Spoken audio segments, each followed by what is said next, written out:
Let me say it this way.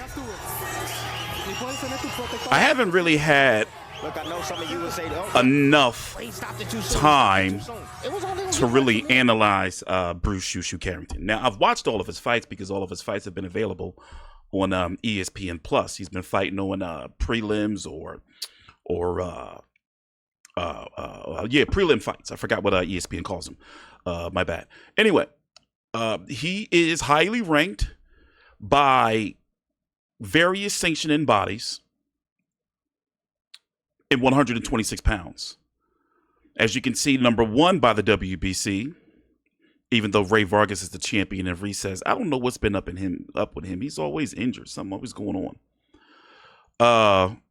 He's ranked number one by the WBO, number two by the WBA, and as you can see, number four by the IBF.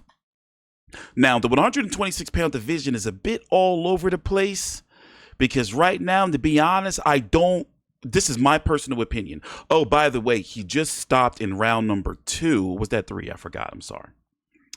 Enrique Vivas. And I'm talking about he put this dude down. In fact, the fight should have been stopped in the round before, but the referee's a masochist. And by the way, like he really this is the first time I've seen from Shu Shu like some real significant power where I'm like, okay, all right, finally I see a little bit of something where I can say, you know what? I can start rating him at 126 pounds. But this is the level of competition he's been fighting. He hasn't been fighting anybody that we really know of. He hasn't had that real rites of passage type of fight where we look and say, okay, all right, you know what? I believe. But he is being fast tracked. He didn't start boxing until late, and he's 27 years old, going on 28. So, as you can see in his resume now, 15-0 with 9 KOs. Do you know any of these people? Now, me, because I'm a boxing degenerate, and I've always said this, even if you don't see me producing content, I'm watching every single fight. I can be in the supermarket. Well, I don't go to the supermarket when boxing goes on. I can be on a date night, and I got my phone. I'm watching boxing.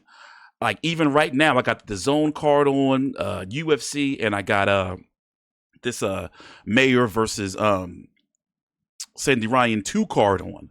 But to get back to what I was talking about, like, who is your number one guy at 126 pounds? I want to listen to his post-fight interview. Hopefully he gets one. Let's listen in. Take your time out, like the video, subscribe. So the question is Rafael Espinoza going to be next? World title comes through here. Mark Kriegel is with Shu Shu in the ring. Hey, kid, congratulations. If he beats Vasquez. You know, you just took out a guy in 5 weeks who had never been stopped before. Yes, sir. Yes, sir. You know, first and foremost, I want to Let's thank see what God. the people are saying. He gave me the victory. I had the foresight. And, you know, all I had to do was just enter the ring and everything was going to be done. But I just definitely want to give a big congratulations to Vivas as well. You know, he's a champion. He's never been stopped. He fought a lot of great fighters, and I'm just happy to share the ring with him. What about all this talk? You haven't gotten a knockout since I don't know whenever. Say it again? You haven't gotten a knockout since whenever. Oh, man. Man, I mean, listen, bro. It is what it is. You know, every fight's not going to be a knockout and everything like that, but I'm going to always perform and do what I have to do.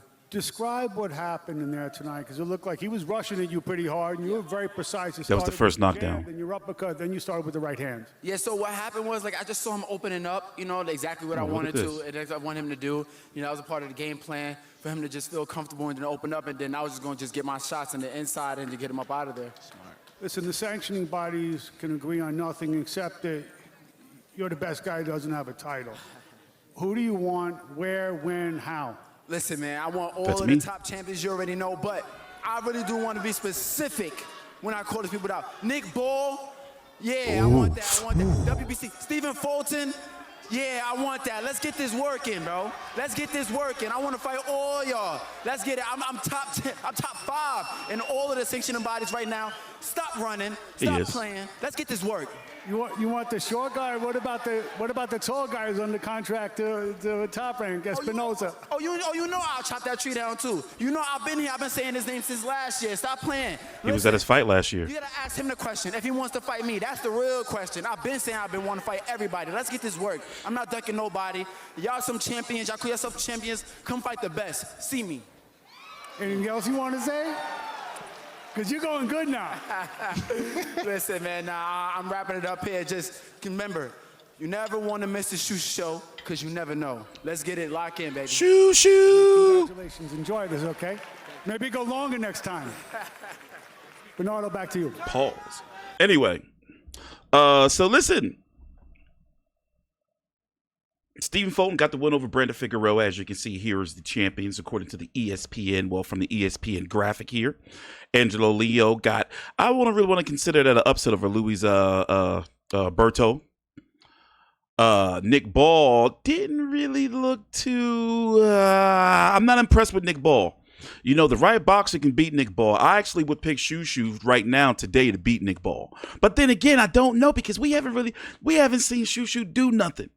So I don't want to get caught up in the hype. You know, he passes the eye test. But you know how every fighter, they need like that one fight where it's like, all right, you know, but if he's going to be fast-tracked to a champion next, maybe that's going to be the fight. Now, I don't see him getting Stephen Fulton. That's going to be a fight the Saudis going to have to put together. I just don't, put it this way, I just don't see Stephen Fulton happening. Rafael Espinoza, if he wins on May the 4th, isn't that going to be on that Inoue undercard? Yes, it is. The co-feature, right? To the monster coming to the States. Yeah, it's going to be good. This is going to be a fire weekend. Friday, you're going to have that Times Square event where we're trying to get people to. I'm trying to get somebody to that fight with Ryan Garcia, Rolly Romero, Teofimo Lopez, Arnold Barboza, and Devin Haney and Jose Ramirez. Then on Saturday, you have Canelo versus William Skull on the Zone pay-per-view in Saudi Arabia. And then you have Sunday closing out with this. So that's going to be a fire Cinco de Mayo. But anyway, who is your number one 126-pounder? Me?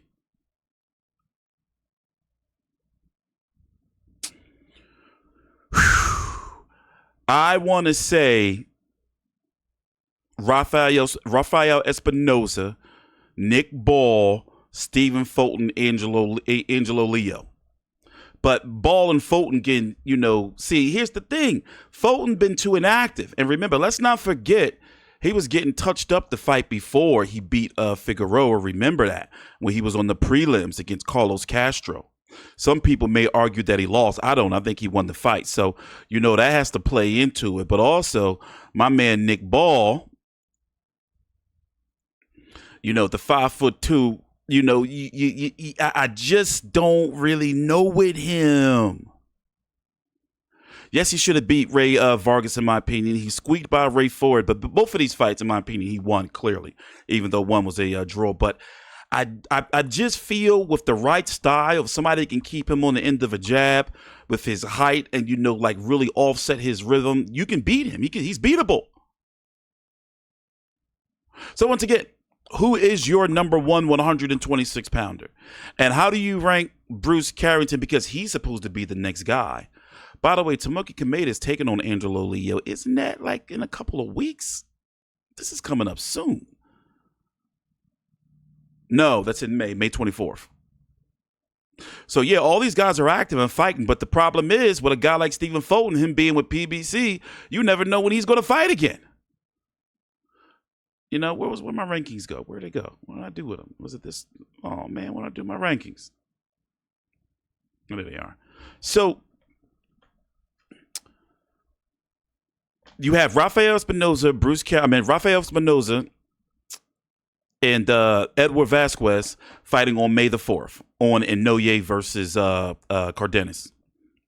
Stephen Fulton just not long ago, about a month ago, give or take. No, that was on David Benavidez, David Morrell. That was in February. So right now it's March the 29th. So basically just about a couple of months ago, you know, give or take, Stephen Fulton beat Brandon Figueroa.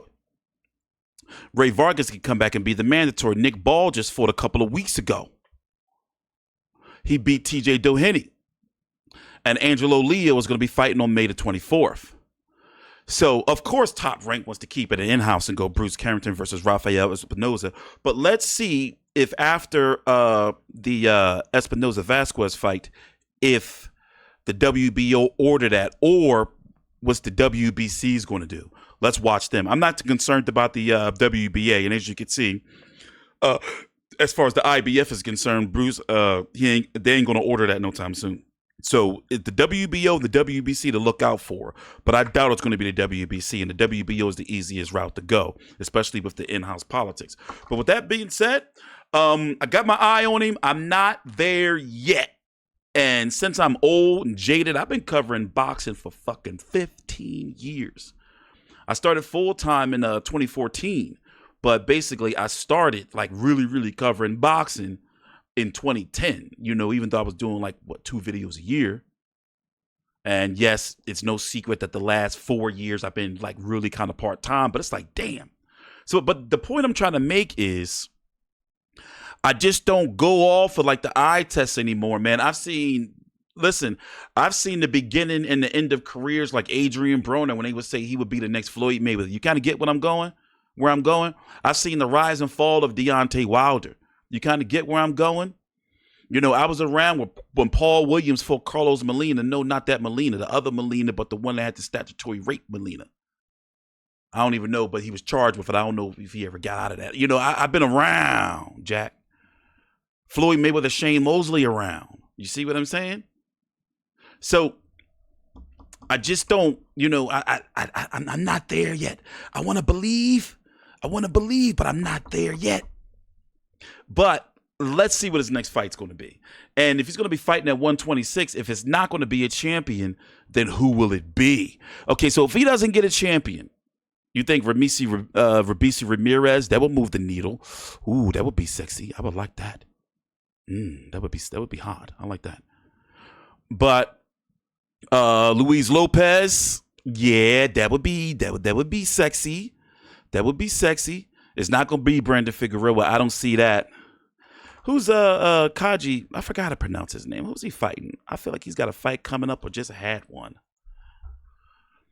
This would kind of move the needle. Yeah, Joet Gonzalez.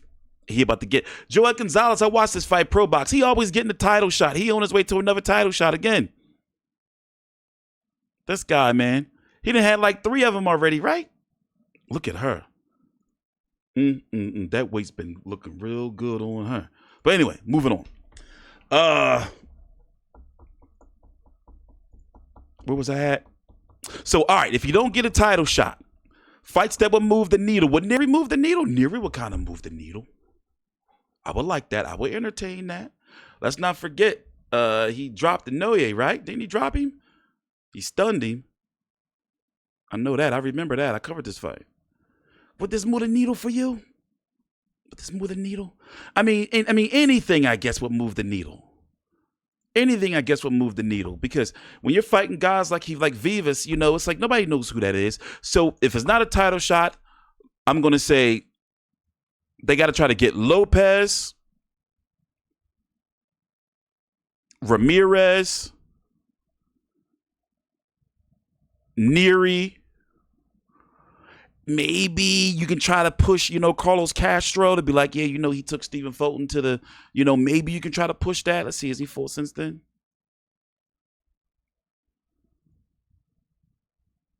Nah, he ain't fight since then. Maybe. But besides that, I don't want to see nothing else. But let me know your thoughts. Take your time out, like the video, subscribe. You can follow me on Twitter. That's me right here. TstreeT Controversy on YouTube. And Facebook and Twitter and X, whatever you call it these days. By the way, I'm really looking forward to this fight. Would you believe that both Michaela Mayer and Sandy Ryan are my current 2 best favorite female fighters? Isn't that crazy? And I'm talking about like recently. You got Katie Taylor, Clarissa Shields up there too. But these women be throwing it down, and they got like this, I don't know, mystique about them. But anyway, thanks for watching. Please subscribe and TstreeT Controversy with 5U360.